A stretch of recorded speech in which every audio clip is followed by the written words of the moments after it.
Hello friends and welcome to the Southern Mountain Kitchen. Today we're going to make stuffed bell peppers.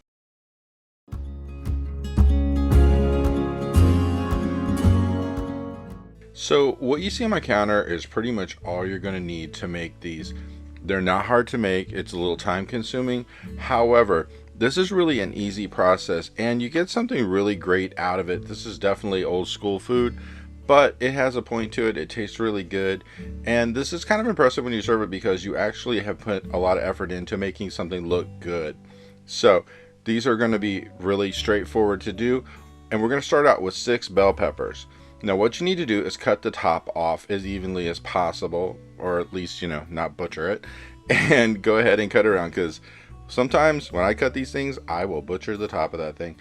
But it's okay, just take a paring knife, work your way around the top until you get a complete circle going, and then we're going to pop out the center, and you're going to have a lot of seeds and everything in here that you're going to have to clean out. So pull out the center part, knock out as much as you can, and then put your finger in there and you can break these things loose and just knock them out onto a cutting board or whatever you're using, because we really want to get those completely out of there as much as you can. So work your way through all 6 of them, get them all out, and then we're going to put them in a pot big enough to hold them, but they won't be too roomy in there for them to float around or whatever. Then we're going to pour water into the bell peppers. The point in this is you put the water in them first and then put the water in the pot, and they're not going to float up and not cook evenly. So the water will hold them down. Now mind you, they will float a little bit, but that's just what it is. We're going to put this over like high heat. We want to get this temperature up because we're actually going to cook these and boil them until they are completely softened. So this is going to take quite a few minutes once you get that temperature up. You probably need to test these to make sure that they're done. I would test them after about 6 minutes or so, just to make sure that they've cooked through a bit. And when they're done, we're going to take these, pull them out whatever way you have to get them out of the water without burning yourself, dump out the water, and then put them into a pan that we're going to bake these in later. So we're going to spray the pan with nonstick cooking spray and then bring them all over and get them in. And then we are going to cut up a medium onion into smaller pieces, because we're going to use this and we're going to cook in a minute when we start making our beef part of this, and it's all going to end up being cooked together.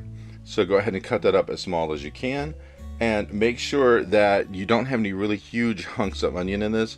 We really want to get it down to a size where you can really deal with this. So once this is cut up, you are going to need a large pan to put this in, because we're going to start cooking this before the ground beef. So you're going to need at least 2 tablespoons of olive oil. Put it into the pan, get your temperature up to like a medium high heat, and then add your onions to it, and we're going to cook them for just about like a couple of minutes. And then after that we're going to add in our ground beef, but we're going to let them cook for just that couple of minutes because they're going to cook at the same time the ground beef is cooking. So it's perfectly fine to just do like maybe 2 minutes worth on this. And then afterwards we're going to bring in a pound of ground beef to add to this. And then once we get our ground beef in here, we're going to cook them together till the ground beef is actually browned, and we're going to break it up into smaller pieces. So make sure you don't have any huge hunks of onion, and for the first 2 minutes just like cook it as is with that olive oil. And then once we get to a point that we feel that it's totally cooked enough, then we'll add our beef into it. And once you're cooking this beef, there's really no set time on it. Just cook it till it's brown, and then as it's cooking, it's going to be easier to break up. So as you're going, just go ahead and mix it up, break it up, add the onions into it because they're going to flavor the beef as it cooks. So keep going with this and cook it until you're completely cooked through. Now, just a reminder, when you're cooking ground beef, sometimes you get excess grease in your pan. If you do, before you get to anything else in this recipe, remove the excess, because you don't want a lot of grease going into this, because in the end that's going to affect the taste and it's going to make a greasy mess out of what you're trying to cook. So just go ahead and cook this until it's brown, and then watch that grease level. But once you get to the end, if you need to get the grease out, and there's really a lot, you can either spoon it out, use a paper towel and take some of it out, do whatever you have to. But we will get to that point. So keep browning and mixing, and when you get to the end of it, it's going to look really brown like this. And as I said, if you got excess grease, got to get it out of there. So the next thing that we're going to do with cooking this is we're going to go like a little side trip around the rice part of this meal. We're going to actually use rice-a-roni for this, and it's Spanish flavor, one of the 6 7/8 ounce of a box. And we're going to cook that according to their direction. So what they're saying is put a couple tablespoons of butter into a pot, Then you're going to grill the rice for a few minutes here, and then once you're done with that, you're going to move on to their directions on how to do this. So this part of it, you just follow the box. It's that easy. So keep moving it around till that rice is actually browning a little bit. And then after that, you're going to add other things to it that they call for. So I think they said on the box that I had, it's going to be a couple minutes to cook the rice. Then afterwards, you're going to add some water to this. Now, you're going to use the exact amount that they tell you to use on the packaging. So once it's in there, you're going to mix this up a bit. And then they have a flavor packet, which you're going to add into it, because they have their own thing, which is going to give you that Spanish taste, which is good, because it tasted a lot better than I thought it would when I made this the first time. I was amazed at what it tasted like. And then after you get that mixed in, you're going to add in a can of diced tomatoes. And this is like a 14.5-ounce can. And once you put that in there, you're going to actually put this in, let it cook per their directions until it's completely cooked. And what they want you to do is put a lid on it and cook it for so many minutes until it cooks down. And then you have the rice that you're going to use for what we're doing. So let it cook per their directions.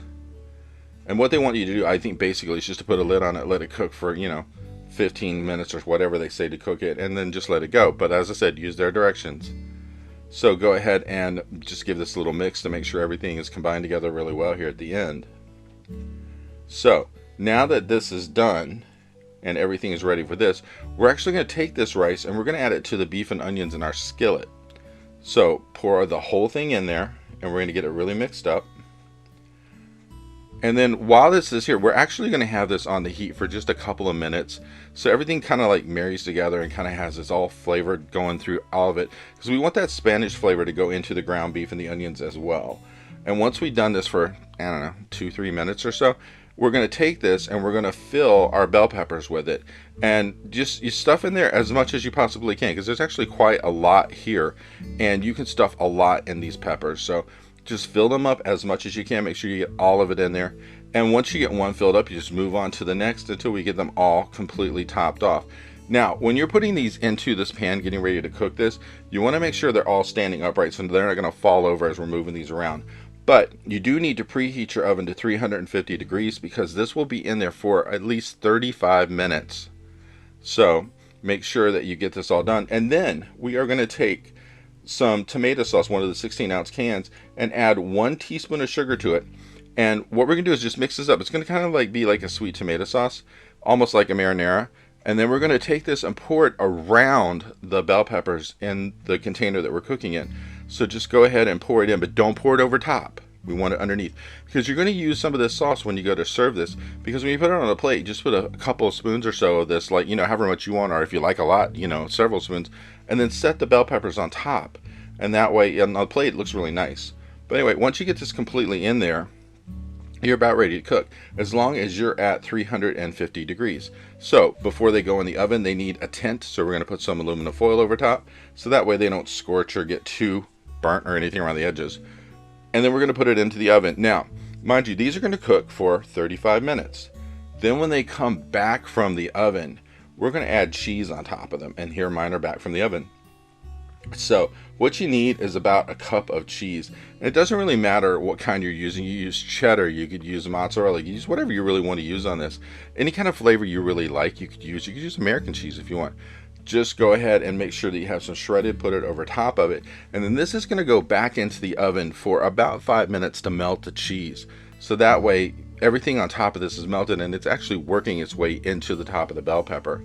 And pretty much this is it. Once you've got this done, you're cooked. And this is the way mine looked when I served it. And this has such an amazing taste. For something that's really old school, it really is a great thing to have for dinner, lunch, or whatever. I hope you liked this video, and if you did, please like and subscribe. And if you get a chance, check out the Southern Mountain Kitchen website, where you can get a free recipe, check out the cookbooks available from the Southern Mountain Kitchen, and if you'd like to, you could order a cookbook at a discounted price, cheaper than Amazon, with shipping that is also cheaper than Amazon. So if you get a chance, check it out, and I hope you have a great day.